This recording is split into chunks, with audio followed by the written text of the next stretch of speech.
हरियाणा की हर अपडेट के लिए बेल आइकन दबाएं और सब्सक्राइब करें STV हरियाणा न्यूज। नमस्कार, हरियाणा न्यूज देख रहे हैं आप और मैं हूं आपके साथ सोनिया सतानी। तारू कर लेते सुपरफास्ट 100 बुलेटिन की ओर। देश भर में कोरोना महामारी के बढ़ते मामलों को देखते हुए सीबीएसई बोर्ड की परीक्षाओं को लेकर बड़ा फैसला लिया गया है। सीबीएसई बोर्ड की 10वीं की परीक्षाओं को रद्द कर दिया गया है, जबकि 12वीं कक्षा की बोर्ड परीक्षाएं स्थगित कर दी गई हैं। 10वीं के परिणाम बोर्ड द्वारा तैयार किए गए मापदंड के आधार पर तैयार किए जाएंगे। 12वीं की परीक्षाएं बाद में होंगी। बोर्ड 1 जून को स्थिति की समीक्षा करेगा। ये जानकारी शिक्षा मंत्रालय ने दी है।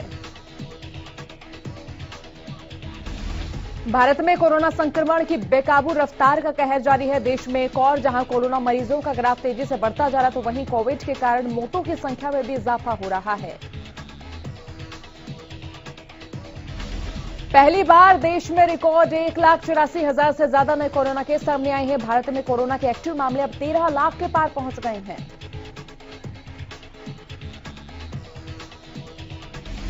केंद्रीय स्वास्थ्य मंत्रालय के अनुसार पिछले 24 घंटों के दौरान 1,84,000 से ज्यादा नए मामले सामने आने के बाद भारत में संक्रमितों का आंकड़ा 1,38,00,000 के पार पहुंच गया है। प्रदेश में लगातार कोरोना का कहर जारी है। बीते 24 घंटे में 3,845 नए मरीज सामने आए और वहीं कोरोना से 16 संक्रमितों की मौत की खबर है। इसी के साथ अब तक कोरोना से 3,298 लोगों की मौत हो चुकी है। प्रदेश में 24,207 एक्टिव मरीज हैं और वहीं अब तक 3,24,544 कोरोना मरीज सामने आ चुके हैं। प्रदेश में रिकवरी रेट घटकर 91.53% हुआ। इसी के साथ गुरुग्राम से 998, फरीदाबाद से 417 नए कोरोना केसेस सामने आए हैं। करनाल में कोरोना के 324 और पंचकुला में 278 नए केस सामने आए। इसी के साथ सोनीपत से 246, पानीपत से 227 नए केस सामने आए हैं। देश के संविधान रचयिता डॉक्टर बाबा साहेब भीमराव अंबेडकर की आज 130वीं जयंती है। प्रधानमंत्री नरेंद्र मोदी ने डॉक्टर बाबा साहेब अंबेडकर को श्रद्धांजलि दी। प्रधानमंत्री नरेंद्र मोदी ने अपने ट्वीट में लिखा, मैं अंबेडकर जयंती पर भारत रत्न डॉक्टर बाबा साहेब अंबेडकर को सिर झुकाकर नमन करता हूं। पीएम मोदी ने कहा, डॉक्टर बाबा साहेब अंबेडकर ने अपने संघर्ष से समाज के हाशिए पर पहुंच चुके वर्गों को मुख्यधारा में लाने का कार्य किया, जो हर पीढ़ी के लिए एक मिसाल रहेगा। राष्ट्रपति रामनाथ कोविंद ने भी बाबा साहेब को नमन किया। उन्होंने लिखा, भारतीय संविधान के प्रमुख शिल्पी बाबा साहेब डॉक्टर भीमराव अंबेडकर की जयंती पर उन्हें श्रद्धांजलि। राष्ट्रपति ने ट्वीट कर लिखा कि डॉक्टर अंबेडकर ने समतामूलक न्यायपूर्ण समाज बनाने के लिए आजीवन संघर्ष किया। आज हम उनके जीवन और विचारों से शिक्षा ग्रहण करके उनके आदर्शों को अपने आचरण में ढालने का संकल्प लें। देश में वे कोरोना महामारी से लगातार बिगड़ती स्थिति को देखते हुए प्रधानमंत्री नरेंद्र मोदी और उपराष्ट्रपति वेंकैया नायडू आज सभी राज्यपालों और केंद्र शासित प्रदेशों के उपराज्यपालों के साथ बैठक करेंगे। बैठक में कोरोना महामारी को फैलने से रोकने और इसके खिलाफ कारगर उपायों को लेकर कुछ अहम फैसले लिए जा सकते हैं।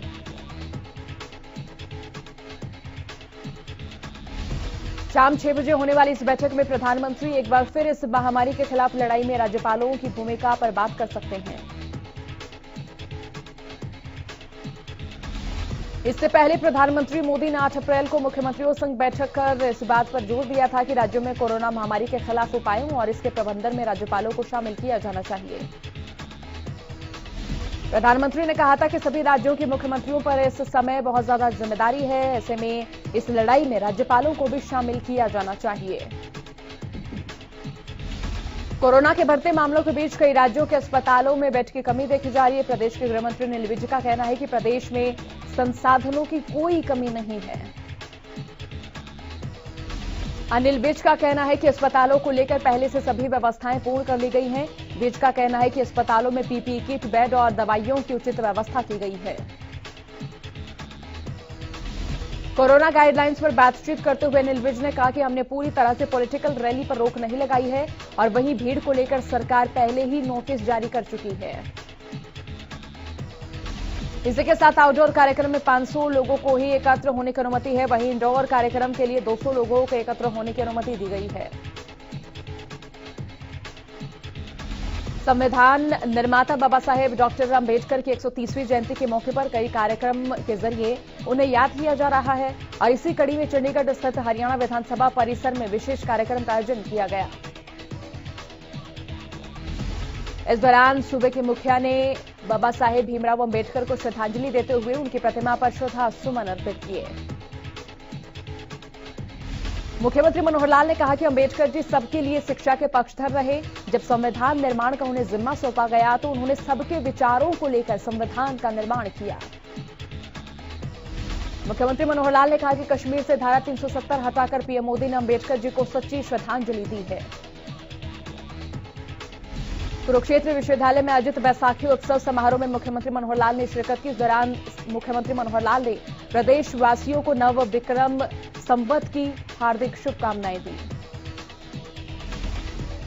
कोरोना के बढ़ते मामलों पर सूबे के मुखिया ने कहा कि प्रदेश की सरकार ने एडवाइजरी जारी कर दी है, जिसमें लगातार जितने केस बढ़ रहे हैं, जितना बचा जा सके उतना बचाव भी जरूरी है। प्रदेश में नाइट कर्फ्यू के असर पर डिप्टी सीएम में दुष्यंत चौटाला का बयान सामने आया है। दुष्यंत चौटाला ने कहा कि कोरोना वायरस की स्प्रेडिंग में कमी आए और लोग 10:30 बजे तक अपने घर पहुंच जाएं, इसी मकसद से नाइट कर्फ्यू लगाया गया है।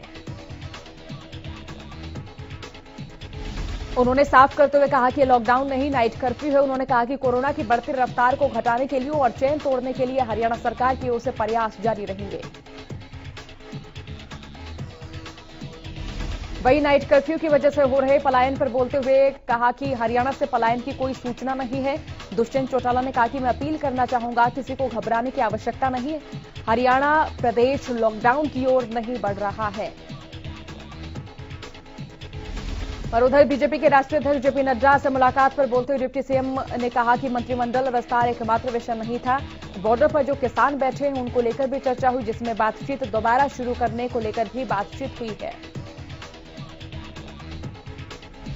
दुष्यंत चौटाला ने कहा कि मैं प्रधानमंत्री जी से आग्रह करूंगा कि किसी वरिष्ठ मंत्री को इस टीम में और जोड़कर किसान नेताओं के साथ दोबारा चर्चा शुरू कराई जाए। दुष्यंत चौटाला ने किसान नेताओं से भी अपील करते हुए कहा कि किसान सरकार के साथ चर्चा जारी रखें, क्योंकि बिना चर्चा के समाधान नहीं हो सकता। डिप्टी सीएम दुष्यंत चौटाला ने कहा कि अब किसान नेताओं के हाथों में आंदोलन नहीं रहा। अब ऐसे लोग इसमें आ चुके हैं जो प्रदेश और राज्य की व्यवस्थाओं को खराब करना चाहते हैं। यूपी पब्लिक सर्विस कमीशन की परीक्षा में प्रथम स्थान प्राप्त करने वाली सुबोध जोशी जिला पंचायती राज ऑफिसर बनी। इसी को लेकर परिवहन मंत्री मूलचंद शर्मा ने उनके घर जाकर जोशी परिवार को बधाई दी। परिवार मंत्री ने सुबोध जोशी को शॉल भेंट कर शुभकामनाएं दी और उनके सुनहरे भविष्य की कामना की। इस अवसर पर मूलचंद शर्मा ने कहा कि बेटी बचाओ बेटी पढ़ाओ का नारा भली भांति अपना असर दिखा रहा है। उन्होंने कहा कि प्रदेश की सरकार बेटियों की शिक्षा और स्वास्थ्य के प्रति काफी गंभीर है। इस मौके पर सुबोध जोशी ने कहा कि पब्लिक सर्विस कमीशन में प्रथम रैंक हासिल करने की प्रेरणा उन्हें अपने बड़ों से ही मिली है। सीएम फ्लाइंग की टीम ने गुरुग्राम में मौजूदा फर्जी कॉल सेंटर का भंडाफोड़ किया। कॉल सेंटर में सोशल सिक्योरिटी नंबर के नाम पर अमेरिकी मूल के लोगों के साथ ठगी की इस वारदात को अंजाम दिया था। सीएम फ्लाइंग की टीम ने छापेमारी के दौरान एक लैपटॉप, एक हार्ड डिस्क समेत 1,90,000 रुपए नकद बरामद किए। सीएम फ्लाइंग टीम का कहना है कि उन्हें गुप्त सूचना मिली थी, जिसके आधार पर यह कार्रवाई की गई। फतेहाबाद में प्रशासन की ओर से एक मैरिज पैलेस पर छापेमारी की गई। दरअसल मैरिज पैलेस में नाइट कर्फ्यू के दौरान शादी समारोह आयोजित किया गया था, जिसकी सूचना मिलने पर पुलिस की ओर से छापेमारी की गई। छापेमारी के दौरान मैरिज पैलेस में काफी संख्या में लोग नजर आए। वहीं कुछ लोग शराब का सेवन करते भी पाए गए। जब पुलिस मौके पर पहुंची तो कुछ लोग पुलिस से भी बहस करते नजर आए। पुलिस ने मामले में कई नाम दर्ज किए हैं और वहीं इस मामले में एसडीएम द्वारा कार्रवाई की बात भी कही जा रही है। सिरसा के स्वास्थ्य विभाग के अधिकारियों ने आमजनों से कोरोना वैक्सीन लगवाने की अपील की है। स्वास्थ्य विभाग के deputy CMO doctor Viresh Bhushan ने बताया कि विभाग की ओर से 4 दिवसीय टीका उत्सव के तहत ज्यादा से ज्यादा लोगों का कोरोना वैक्सीनेशन करने का लक्ष्य है। जाखल में एक शख्स कोरोना वैक्सीन लेने के बाद भी पॉजिटिव हो गया। स्वास्थ्य विभाग की रिपोर्ट के अनुसार जाखल बैंक अधिकारी द्वारा वैक्सीन की दोनों डोज लेने के बाद भी उसकी रिपोर्ट पॉजिटिव आई। इसके अलावा बैंक के 3 अन्य स्टाफ कर्मी भी कोरोना पॉजिटिव पाए गए हैं।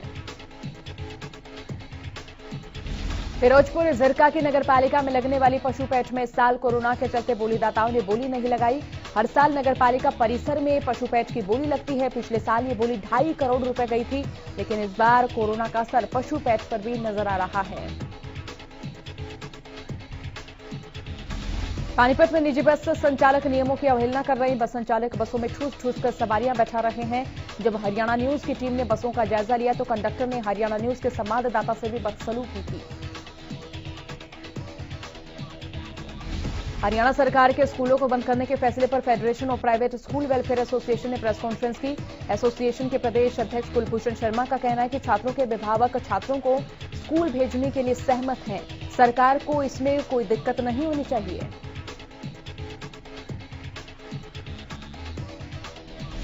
हरियाणा विद्यालय शिक्षा बोर्ड की ओर से सेकेंडरी और सीनियर सेकेंडरी की परीक्षाएं ऑफलाइन करवाने की तैयारी की गई, लेकिन प्रशासन के इस फैसले का अभिभावकों ने विरोध किया। अभिभावकों ने ऑफलाइन परीक्षा कराने की मांग की। फतेहाबाद के पपीहा पार्क पर लगाए गए सीवरेज ट्रीटमेंट प्लांट का सीएम मनोहर लाल ने वीडियो कॉन्फ्रेंसिंग के जरिए उद्घाटन किया। प्रोजेक्ट जापानी कंपनी डाइकी एक्सिस के सहयोग से लगाया गया। फतेहाबाद में लगाया गया यह प्रोजेक्ट पूरे प्रदेश में पहला प्रोजेक्ट है। कृषि कानूनों के खिलाफ किसानों का आंदोलन 140वें दिन भी लगातार जारी है। कृषि कानूनों को रद्द करने की मांग को लेकर किसान बॉर्डर पर डटे हुए हैं।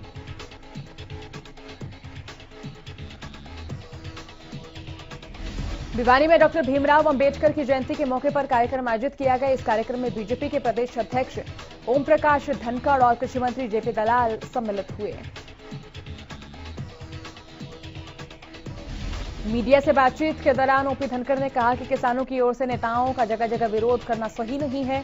उन्होंने कहा कि किसानों का विरोध आदेशों पर आधारित है, सत्य पर नहीं।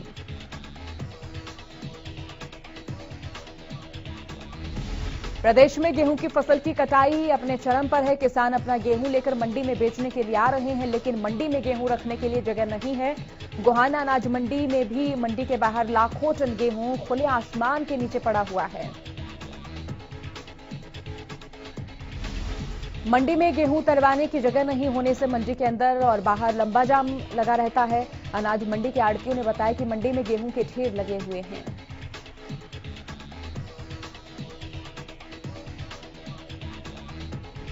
वहीं किसानों को गेहूं डालने में बहुत परेशानी हो रही है, क्योंकि मंडी में गेहूं डालने की जगह नहीं है।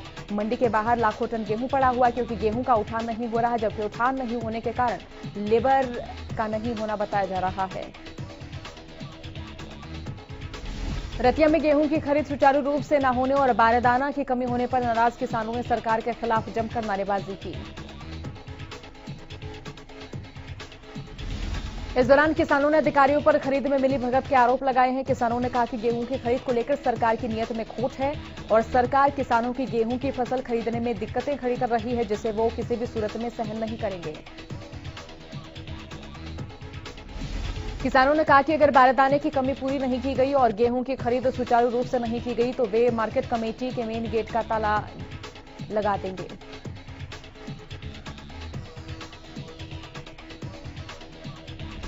मार्केट कमेटी के सचिव यशपाल मेहता ने किसानों से बात की और हर समस्या का समाधान करने का आश्वासन दिया।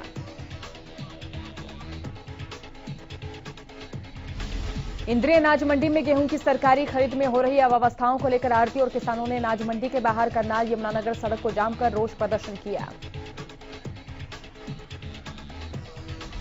सिरसा अनाज मंडी में फसल की खरीद नहीं होने से किसान परेशान है। बारदाने की कमी, बोली नहीं होना किसानों के लिए सिरदर्द बना हुआ है। फसल बिक्री के लिए मैसेज मिलने के बाद किसान गेहूं लेकर मंडी में पहुंच रहे हैं, लेकिन यहां बिक्री नहीं होने से किसान चिंतित हैं। जज्जर की अनाज मंडी में फसल खरीद के दावे जमीनी स्तर पर पूरी तरह से विफल साबित हुए। फसल बेचने आए किसान ने बताया कि मंडी में खरीद प्रक्रिया बड़ी धीमी रही और अभी तक पैसे भी उनके अकाउंट में नहीं पहुंचे हैं। रतिया में हैफेड विभाग की ओर से राशन डिपो होल्डरों को वितरित किए जाने वाले गेहूं के कट्टों में ज्यादा वजन की सप्लाई दिए जाने पर रतिया में डिपो धारकों में भारी रोष है।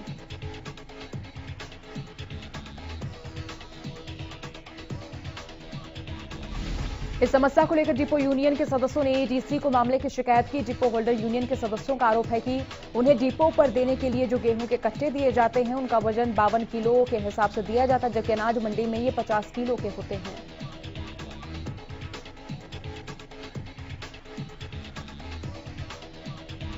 डिपो होल्डर यूनियन के सदस्यों ने आरोप लगाया कि गेहूं वितरित करते समय हर कट्टों में उन्हें नुकसान उठाना पड़ रहा है। इसको लेकर डिपो होल्डर यूनियन के सदस्यों ने जिला फतेहाबाद के अतिरिक्त उपायुक्त को एक शिकायत पत्र देकर इंसाफ की गुहार लगाई है।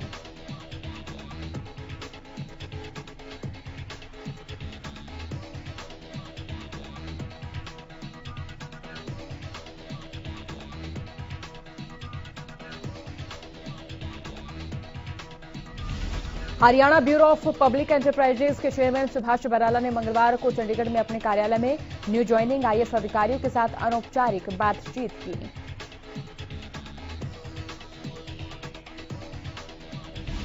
करनाल जिले के तरावड़ी पुलिस थाने को साल 2020 के लिए पुलिस थानों की वार्षिक रैंकिंग में प्रदेश का सर्वश्रेष्ठ पुलिस स्टेशन घोषित किया गया है।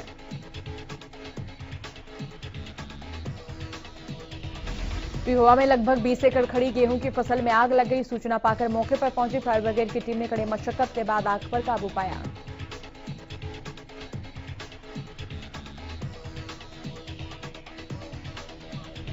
जानकारी के अनुसार हवा तेज होने से बिजली लाइन से गिरी चिंगारी उड़कर कई खेतों में पहुंची, जिससे खड़ी फसल में आग लग गई। वहीं किसानों ने सरकार से मुआवजे की मांग की है।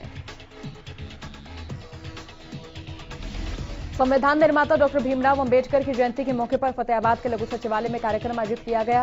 कार्यक्रम में उपायुक्त ने बतौर मुख्य अतिथि शिरकत की। उपायुक्त डॉक्टर बांगड़ ने कहा कि हम सभी को डॉक्टर बीआर अंबेडकर को नमन करना चाहिए और उनके द्वारा बताए हुए रास्ते पर चलते हुए देश हित में किए गए कार्यों का अनुसरण करना चाहिए। तो शाम के मॉडल संस्कृत स्कूल में डॉक्टर भीमराव अंबेडकर की 130वीं जयंती के मौके पर बाबा साहेब की प्रतिमा और गेट का अनावरण किया गया।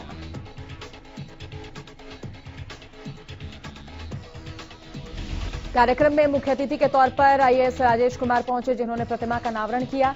इस मौके पर राजेश कुमार ने कहा कि कोशाम के इतिहास में पहली बार बाबा साहेब की मूर्ति का अनावरण हुआ है।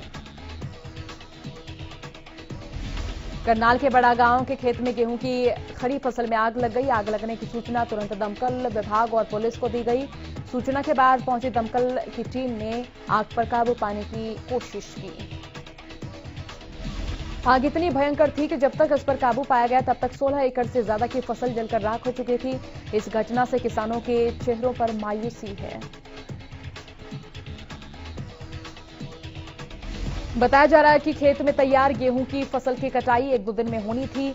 बड़ा गांव में लगी आग की वजहों का खुलासा नहीं हो पाया। जांच अधिकारी का कहना है कि आग से हुए नुकसान का जायजा ले लिया गया है और जांच की जा रही है।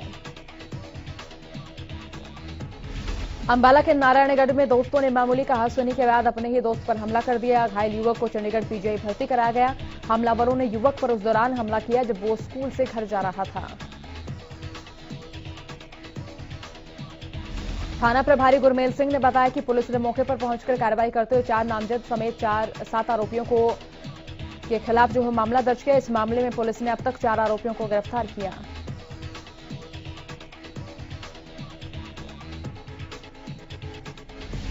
अमेरिकी राष्ट्रपति जो बाइडेन ने दक्षिण एशियाई और दक्षिण पूर्व एशियाई समुदाय के लोगों को बैसाखी से शुरू होने वाले नए साल की शुभकामनाएं दी। जो बाइडेन ने कहा कि मेरी पत्नी जिल और मैं दक्षिण एशियाई और दक्षिण पूर्व एशियाई समुदायों को अपनी हार्दिक शुभकामनाएं देते हैं। अमेरिका के राष्ट्रपति जो बाइडेन ने अफगानिस्तान से अमेरिकी सैनिकों को वापस बुलाने की 1 मई की समय सीमा बढ़ा दी है और इसे 11 सितंबर को करने का फैसला किया।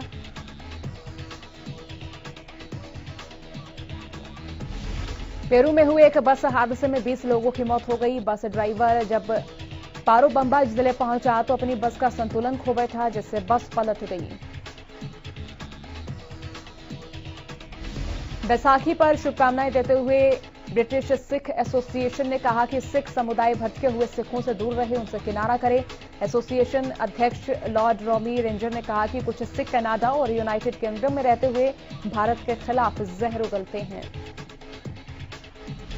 ईरान के विदेश मंत्री मोहम्मद जरीफ ने चेताया कि उनके परमाणु संवर्धन केंद्र नंताज को नुकसान पहुंचाने के लिए हमला हुआ है। परमाणु समझौते पर जारी बातचीत पर बुरा असर डाल सकता है। दूसरी ओर अमेरिका का कहना है कि नंताज मामले से उनका कोई लेना देना नहीं है। सरकारी तेल कंपनियों की ओर से लगातार 15वें दिन के बाद भी पेट्रोल और डीजलों की कीमतों में कोई परिवर्तन नहीं हुआ। दिल्ली में पेट्रोल का दाम 90 रुपये 56 पैसे जबकि डीजल का दाम 80 रुपये 87 पैसे प्रति लीटर है। देश में 1 जून के बाद ज्वेलर्स बिना हॉलमार्क वाले स्वर्ण आभूषण या फिर कलाकृतियां नहीं बेच सकेंगे। सरकार ने मंगलवार को कहा कि तय अवधि में हॉलमार्क को अनिवार्य बनाने की पूरी तैयारी कर ली गई है। इस कदम से मिलावटी आभूषणों की बिक्री पर लगाम कसी जा सकेगी। पिछले साल कोरोना वायरस महामारी की वजह से नीचे अर्थव्यवस्था उभर रही है। ऐसे में एक सर्वे में कहा गया कि इस साल भारत में 59% कंपनियों को अपने कर्मचारियों में वेतन वृद्धि देने की बात कही जा रही है और वेतन वृद्धि के लिए तैयारियां की जा रही हैं।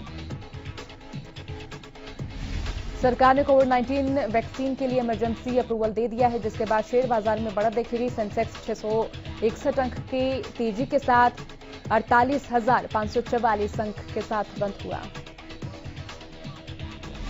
आयकर विभाग ने रिटर्न को आसान बनाने के लिए पिछले महीने प्रीफिल्ड आईटीआर फॉर्म जारी करने का ऐलान किया। विभाग इसके लिए जरूरी जानकारियां जुटा रहा है, जो हर आकलन वर्ष में 31 मई तक देना होगा। इनमें 10 लाख से ज्यादा लेन देन सहित विशिष्ट वित्तीय लेन देन शामिल हैं। राजस्थान रॉयल्स को टूर्नामेंट के शुरुआती चरण में बड़ा झटका लगा। टीम के स्टार ऑलराउंडर बेन स्टोक्स चोटिल होकर आईपीएल 2021 के पूरे सीजन से बाहर हो गए। सनराइजर्स हैदराबाद और रॉयल चैलेंजर्स बेंगलोर बुधवार को आईपीएल 2021 का अपना दूसरा मुकाबला खेलने उतरेगी। चेन्नई के चेपॉक स्टेडियम में दोनों टीमें आमने सामने होंगी। मुंबई इंडियंस और कोलकाता नाइट राइडर्स के बीच चेपॉक में खेले गए मुकाबले में रोहित और उनकी टीम ने रोमांचक अंदाज में जीत अपने नाम की। कम स्कोर वाले रोमांचक मुकाबले में मुंबई की टीम ने गेंदबाजों के दम पर एक शानदार जीत हासिल की।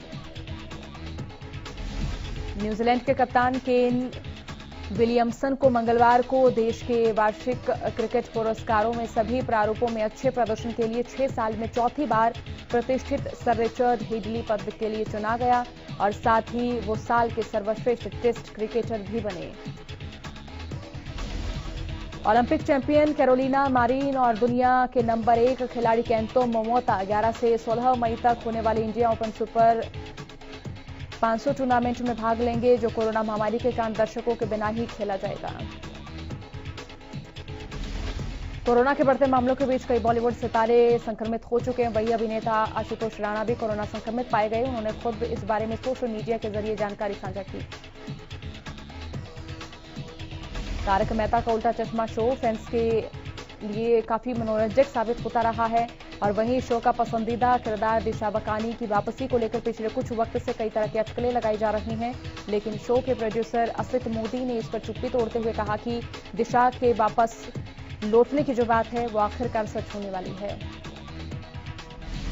राष्ट्रीय फिल्म पुरस्कार विजेता फिल्म कोर्ट से चर्चा में आए अभिनेता वीरा साथीदार का कोरोना संक्रमण के इलाज के दौरान ही निधन हो गया। उनका इलाज नागपुर के एक अस्पताल में चल रहा था। देश में कोरोना की लहर एक बार फिर से चरम पर उठती नजर आ रही है और कुछ राज्य से ज्यादा प्रभावित होते नजर आ रहे हैं। इसी बीच महाराष्ट्र के मुख्यमंत्री उद्धव ठाकरे ने हाल ही में 15 दिनों के लिए सिर्फ जरूरी सेवाओं को जारी रखने का ऐलान किया। साथ ही फिल्मों और टीवी की शूटिंग पर भी रोक लगा दी गई। बॉलीवुड रैपर और सिंगर बाबा सहगल के ऊपर कोविड जैसी महामारी के समय में दुखों का पहाड़ टूट पड़ा है। बाबा सहगल के पिता का निधन हो गया है। बाबा ने इस बात की जानकारी अपने सोशल मीडिया अकाउंट के जरिए लोगों तक दी। बुलेटिन में फिलहाल के लिए इतना ही। बने रहिए हरियाणा न्यूज के साथ। नमस्कार।